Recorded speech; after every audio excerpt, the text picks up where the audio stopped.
बिस्मिल्लाहिर्रहमानिर्रहीम। Dear student, जैसे कि आपको पता है आज का जो हमारा टॉपिक है वो क्या है, रिस्पायरेटरी पिगमेंट्स। इसके बारे में हम पढ़ते हैं कि रिस्पायरेटरी पिगमेंट्स क्या है और उसका काम क्या है। उसके बारे में हम पढ़ेंगे। ये रिस्पायरेटरी का जो लफ्ज़ है ये मतलब इसका मतलब क्या है, रिस्पायरेशन है। ठीक है, यानी रिस्पायरेशन जिसमें ऑक्सीजन जो है वो लंग्स से ब्लड में शामिल होता है और फिर ब्लड के ज़रिए से ये सेल्स तक, टिश्यूज़ तक, बाकी बॉडी जो सेल है, जो टिश्यूज़ है वहाँ तक पहुँच जाता है और वहाँ पर ये ग्लूकोज़ की ब्रेक डाउन करके ग्लूकोज़ को से एनर्जी को रिलीज़ करते हैं और फिर उस एनर्जी को डिफरेंट फंक्शन के लिए इस्तेमाल किया जाता है। तो उसकी ग्लूकोज़ की ब्रेक डाउन करना और साथ साथ में एनर्जी को रिलीज़ करना ऑक्सीजन की मौजूदगी में, तो उसको हम क्या कहते हैं, रिस्पायरेशन। और ख़ास कर उसको हम एरोबिक रिस्पायरेशन कहते हैं।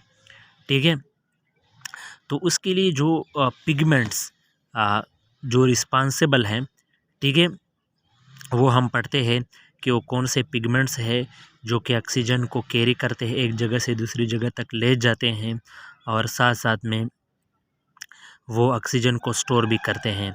यानी ऑक्सीजन के रिस्पायरेटरी पिगमेंट के दो काम हैं। एक जो है ऑक्सीजन को ट्रांसपोर्ट करना एक जगह से दूसरी जगह, और दूसरा काम जो है वो ऑक्सीजन को स्टोर करना, यानी स्टोरेज का काम और साथ साथ में ट्रांसपोर्ट का काम।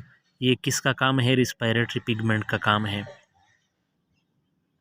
अच्छा डियर स्टूडेंट, हमारे पास दो किस्म की रिस्पायरेटरी पिगमेंट है। एक जो है हेमोग्लोबिन है और दूसरा जो है वो क्या है, मायोग्लोबिन है।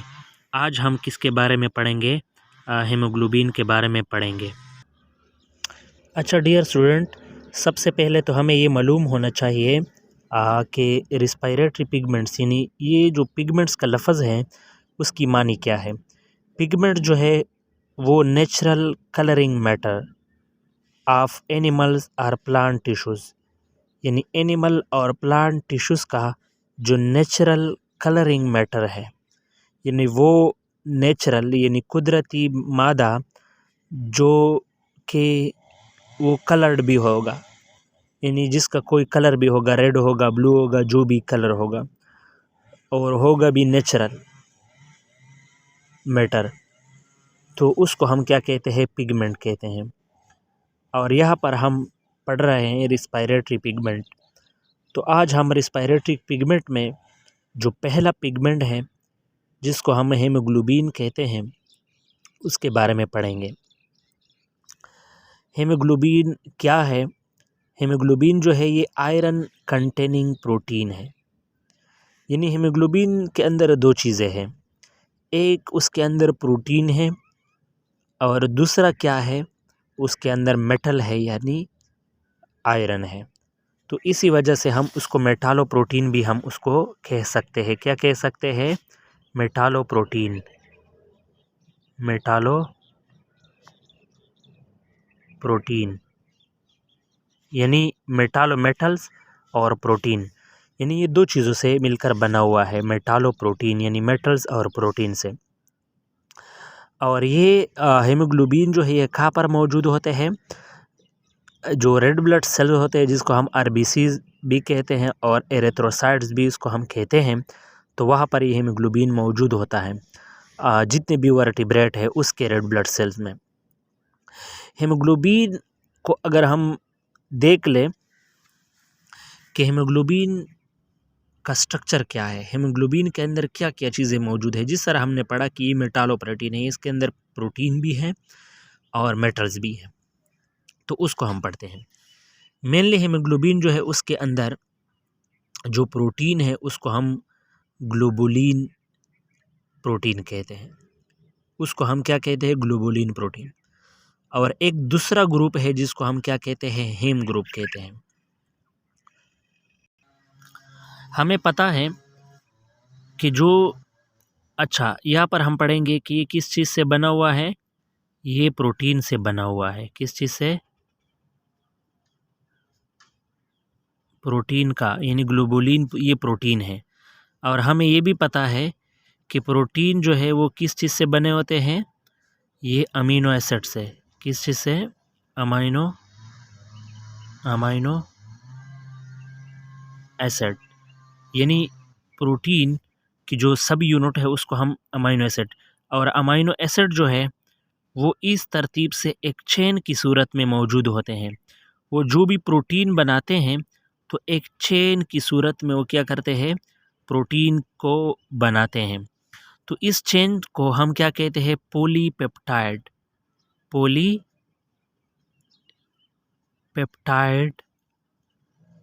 चेन। कौन सा चेन कहते हैं उसको? हम पॉलीपेप्टाइड चेन। फॉर एग्ज़ाम्पल यहाँ पर मैं ये बनाता हूँ, आप इसको ये तस्वर कर ले कि ये कोई चेन है। तो इसी तरह एक ग्लोबुलिन प्रोटीन के अंदर 4 पॉलीपेप्टाइड चेन होते हैं। फॉर एग्ज़ाम्पल ये दूसरा, ये तीसरा, ये फॉर एग्ज़ाम्पल चौथा, मुख्तलिफ, या आप ऐसा तस्वर कर ले, यानी 4 पॉलीपेप्टाइड चेन किसके अंदर होते हैं, प्रोटीन के अंदर होते हैं, ग्लोबुलिन प्रोटीन के अंदर। ठीक है, इस तरीके से। और दूसरी तरफ अगर हम देखें तो हेम ग्रुप है। हेम ग्रुप जो है उसके अंदर मेनली आयरन कंटेनिंग ग्रुप है। ठीक है, हेम ग्रुप जो है उसके अंदर क्या होता है, आयरन, यानी जो मेटल वाला पार्ट है वो किधर मौजूद होता है, इस हेम ग्रुप के अंदर। ये हेम ग्रुप जो है वो कुछ इस तरतीब से होता है कि उसके अंदर 4 पोरीफेरीन या पोरीफेरीन रिंग्स उसके अंदर होते हैं, यानी नाइट्रोजन कंटेनिंग रिंग जिसको हम पोरीफेरीन रिंग्स कहते हैं, ये 4 पोरीफेरीन रिंग्स होते हैं और उसके सेंटर में आयरन लगा हुआ होता है। जिस तरह क्लोरोफिल के अंदर यहाँ पर मैग्नीशियम होता है, यहाँ पर हीमोग्लोबिन के अंदर ये आयरन होता है, और उसके इर्द गिर्द 4 नाइट्रोजन कंटेनिंग पोरीफेरीन रिंग्स होते हैं। तो इस पूरे स्ट्रक्चर को क्या नाम देते हैं, हेम का नाम देते हैं। और हमें ये भी मालूम होने चाहिए कि हर एक चेन के अंदर, हर एक पॉलीपेप्टाइड चेन के अंदर एक पोरीफेरीन रिंग जो है, सॉरी, एक हेम ग्रुप जो है वो भी मौजूद होता है। फॉर एग्ज़ाम्पल ये एक पॉलीपेप्टाइड चेन है, तो यहाँ पर एक, इस शक्ल से मैं ये लिखता हूँ कि आप ये ऐसा तस्वर कर ले कि ये क्या है, एक हेम ग्रुप है। ये दूसरा क्या है, ये दूसरा हेम ग्रुप है। ठीक है, ये तीसरा क्या है, तीसरा हेम ग्रुप है। और ये चौथा क्या है, ये चौथा हेम ग्रुप है। तो इसका मतलब ये हुआ कि हेमोग्लोबिन के अंदर कितने होते हैं, 4 पॉलीपेप्टाइड चेन होते हैं और 4 हेम ग्रुप होते हैं। और हमें पता है कि हर एक हेम ग्रुप के अंदर एक आयरन होता है, और इस आयरन का फंक्शन क्या होता है कि हर एक आयरन एक ऑक्सीजन के साथ अटैच होता है, यानी एक ऑक्सीजन अपने आप के साथ अटैच करता है। तो यहाँ पर अगर हम इस स्ट्रक्चर को एक जगह लिखे तो कुछ इस तरह होगा। फॉर एग्ज़ाम्पल ये एक चेन है, ये दूसरा चेन है, ये तीसरा है, ये चौथा है, यानी ये पूरा स्ट्रक्चर हमने इस तरह लिखा कि ये क्या है, हेमोग्लोबिन का एक स्ट्रक्चर है और उसमें 4 पॉलीपेप्टाइड चेन है, और हर एक चेन के अंदर क्या है, एक एक क्या मौजूद होता है, हेम ग्रुप मौजूद होता है। ये सारी चीज़ें मौजूद होती हैं।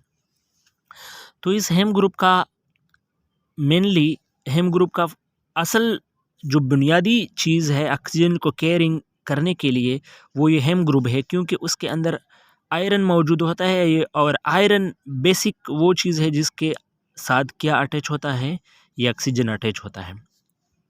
तो ये पूरा एक हेमोग्लोबिन है जिसमें ये जो आपको चेन नज़र आ रहा है ये ग्लोबुलिन पार्ट है, और ये ग्लोबुलिन है, ग्लोबोलिन। ठीक है, ये जो चेन है ये ग्लोबुलिन पार्ट है, और ये जो आपको ये नज़र आ रहे हैं ये हेम ग्रुप है। ये 2 चीज़ों से बना हुआ है, और उस हेम ग्रुप के अंदर जो आयरन है वो भी मौजूद होता है। तो ये ब्लड जब लंग्स में जाता है, और लंग्स में वहाँ पर जब जो ऑक्सीजन आया हुआ होता है वो ऑक्सीजन किसके साथ अटैच होता है, वो इस हेम ग्रुप के साथ अटैच होता है, क्योंकि यहाँ पर क्या मौजूद होता है, आयरन। तो यहाँ पर ये क्या होता है, अटैच होता है, क्योंकि यहाँ पर आयरन मौजूद है। ठीक है, तो एक हेमोग्लोबिन के साथ कितने ऑक्सीजन अटैच होते हैं, 4 O2 जो है वो एक हेमोग्लोबिन के साथ अटैच होते हैं। तो ये हमने आज क्या पढ़ा, हेमोग्लोबिन। ठीक है, ये हेमोग्लोबिन। कल इंशाल्लाह नेक्स्ट वीडियो में हम इंशाल्लाह किसके बारे में हम पढ़ेंगे, जो मायोग्लोबिन है, जो दूसरा रिस्पायरेटरी पिगमेंट है इंशाल्लाह।